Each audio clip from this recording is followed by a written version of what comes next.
Good morning. We'd like to welcome you to another edition of the Sunday School Review. This week's Sunday School lesson is entitled Liberty Not License, and is taken from 1 Corinthians, the 10th chapter, verses 23 through 33, and chapter 11, verse 1.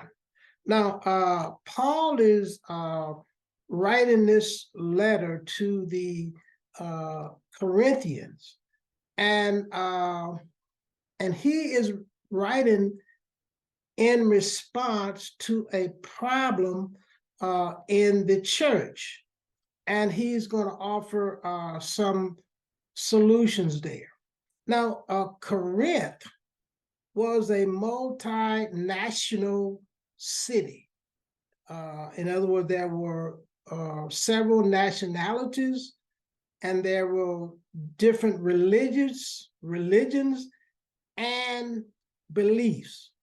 Now, the issue that he is addressing in this chapter here is the issue of meat offered in idol worship. Basically, that is the eating of meat or meats that were offered in idol worship. Okay, now what Paul is going to balance here is our Christian liberties balanced against the care of others. Okay, in the very first verse and our verse outline, there are two outlines in this lesson today. The first outline is do what is helpful, and then how. Do what is helpful, how. And that's chapter 10, verse 23 through 30. The second outline is do what is helpful, why. And that is chapter 10, verses 31 through 33 and verse 1 of chapter 11. Now, let's go back to our first outline, do what is helpful, how.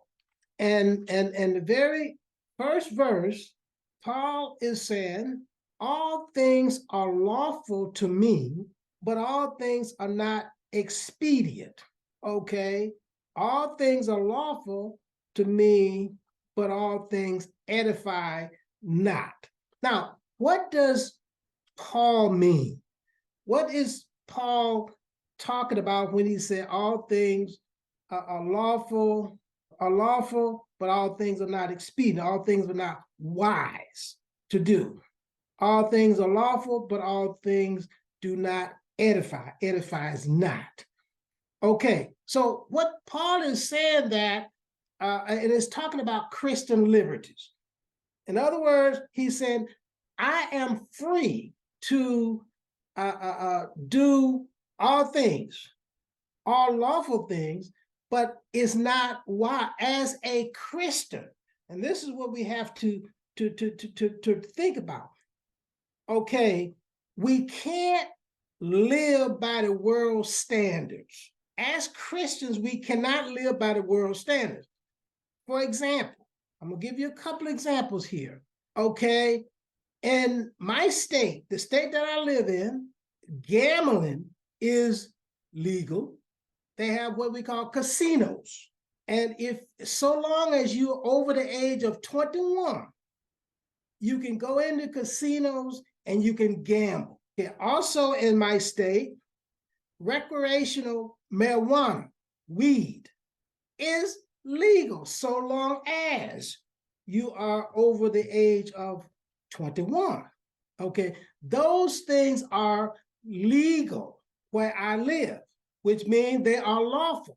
You can't go into a casino and see a Christian gambler and arrest them because they are doing a lawful activity. However, as a Christian, we can't live by the world standards. The world standards in certain jurisdictions, you can gamble, you can smoke pot, a weed, Okay, that's what you can do. But as a Christian, it is not expedient. It is not wise to do that. And so the first thing is what to do. What to do is helpful. How? So as Christians, we live by a different standard. We live by a different standard. We are in the world, but we don't live by the world's standards. And especially if we want to win souls to Christ, that's what it's all about. It's about balancing our Christian liberty plus against the care of others. How would it look? I'm trying to witness to a non-believer reeking of marijuana, or I'm in a casino gambling and I'm trying to witness to a non-believer. How does that look? Well, I mean, then you might say, well, okay, it's lawful for me to gamble. I can gamble. I can smoke marijuana. But is it wise as a Christian? Because it's going to affect my witness, how I appear to others. It's going to hurt others. And this is what Paul is saying. Your liberty versus others, versus how others see you, how it affects others. We concerned about not only ourselves. If we was concerned about only ourselves, we would only be concerned about doing what is avoiding illegal activities. And as I said, it's not illegal to gamble in Michigan. I live in Michigan. It's not illegal to gamble in Michigan. It's not illegal to smoke marijuana. There are some requirements, but it's not illegal. Okay, but you have to think about, if you're talking about winning souls to Christ, you have to think about others. How is that is going to affect others? Okay, so the first question, the first verse is saying is talking about not living like the world standards. We can't live based on the world standard. Okay, let's look at verse 2. Let no man seek his own, but every man's another's wealth. Okay, it says right there. I'm not just seeking my own.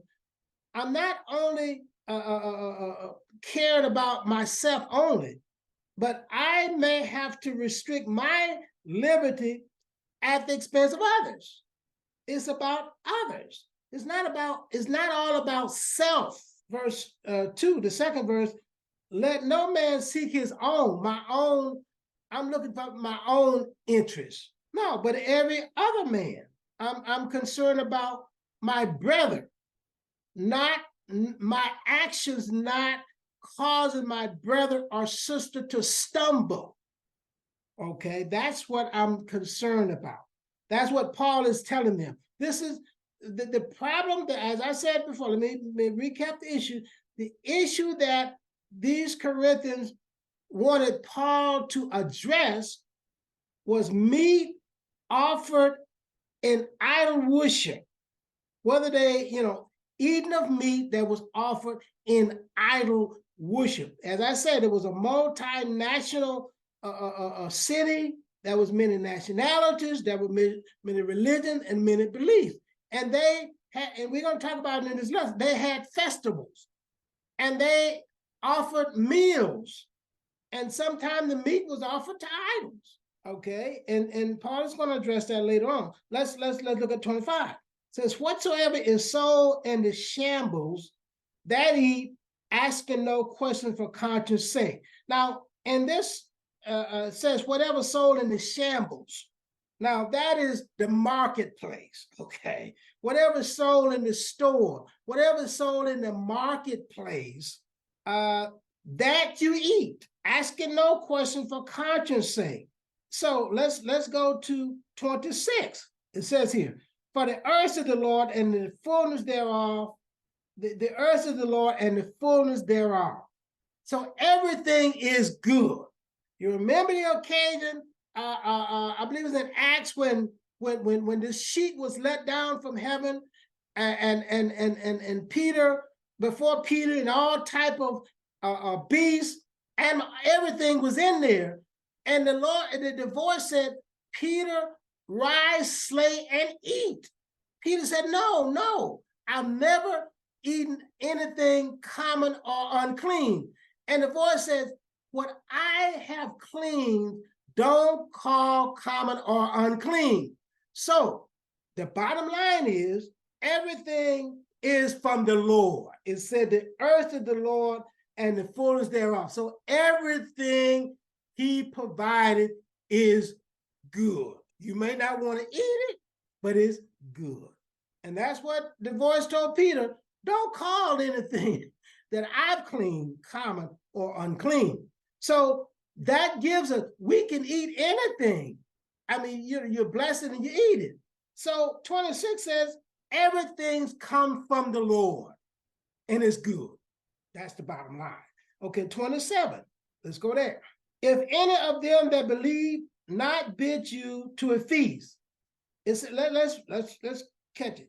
If any that believe not, in other words, if an unbeliever says, bid you to a feast, a meal, and ye be disposed to go, okay?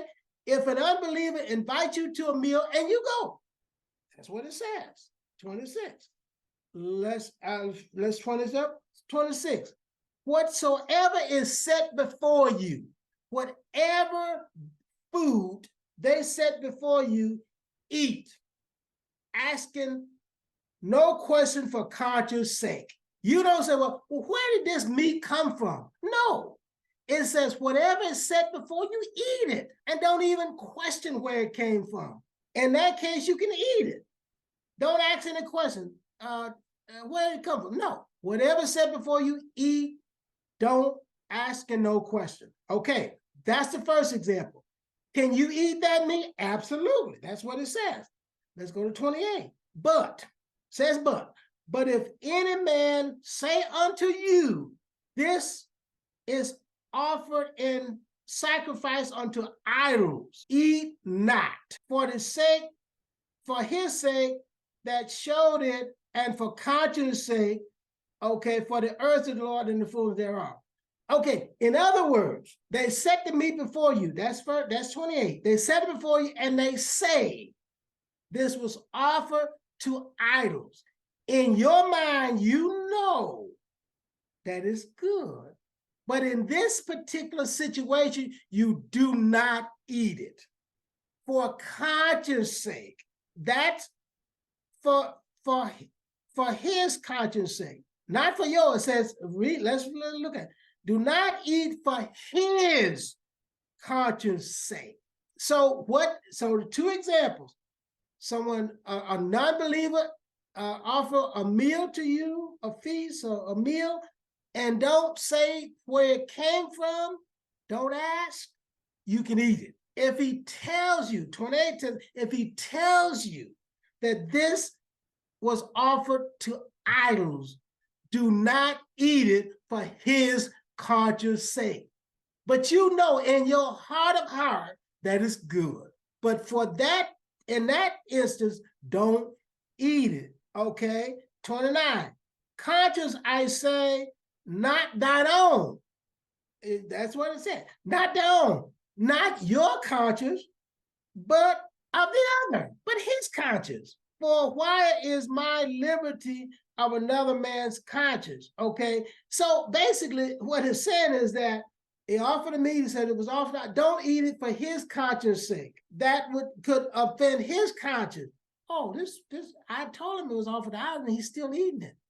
And that's for his conscience, not your conscience, his conscience.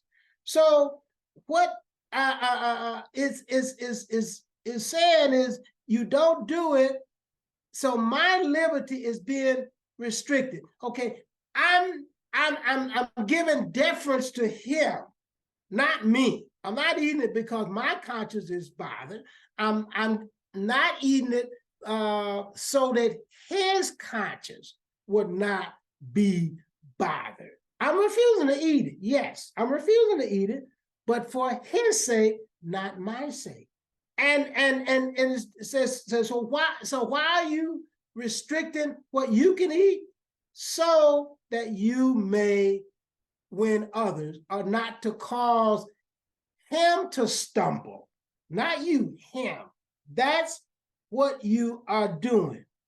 You're foregoing eating of meat so that to not cause him to stumble or his conscience to be affected, not yours, his, because you understand clearly that an idol is nothing and this meat is good. But for his conscience, for his conscience, you will forego a right that you have. You have a right to eat it, but you will forego that right. Now, verse 30, for I by grace be a partaker. Why am I even spoken of that which I give thanks? In other words, you gave thanks. Basically, what you do, if the meat was offered to you give thanks and you eat it, because you know all things come from the Lord. So basically, you say, "Well, I can eat it." Well, no, you don't do that. You just don't do it in order not to offend another, in order to win others. That's why you're doing it. That is the why. You're not doing it in order that you may win others, because it's not going to look, you living like the world is not going to help win souls, not win others. That's why you're doing it. You're not doing it because it's unlawful. It's lawful, but you're doing it in order that you may win others to Christ. That's why you're doing it. Okay, now the second outline is do what is helpful. Why? Okay, do what is helpful. How? Why? Okay, let's read 31 through chapter 11, verse 1. Okay. Wherefore, therefore, ye eat or drink or whatever you do all for the glory of God. Okay, so basically what he said, whether you're eating or drinking, whatever you do it to the glory of God. You're doing it to glorify God, not to benefit self, is to glorify God. Verse 32, give none offense, neither to the Jews nor the Gentiles, nor to the church of God. In other words, don't let whatever your actions be offensive to Jew, Gentile, or anyone else. Your actions, even though the activity may be lawful, but you don't want your lawful activities to cause your brother or sister to stumble. That's why you're doing it, not your action that you're free to do.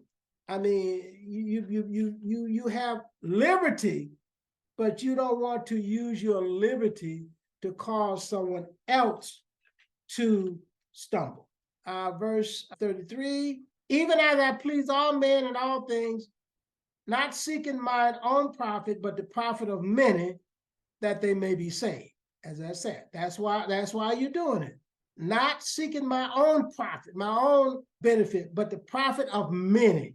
That is, you doing this, you restricting your liberty in order to win others. You're restricting your freedom in order to win others to Christ.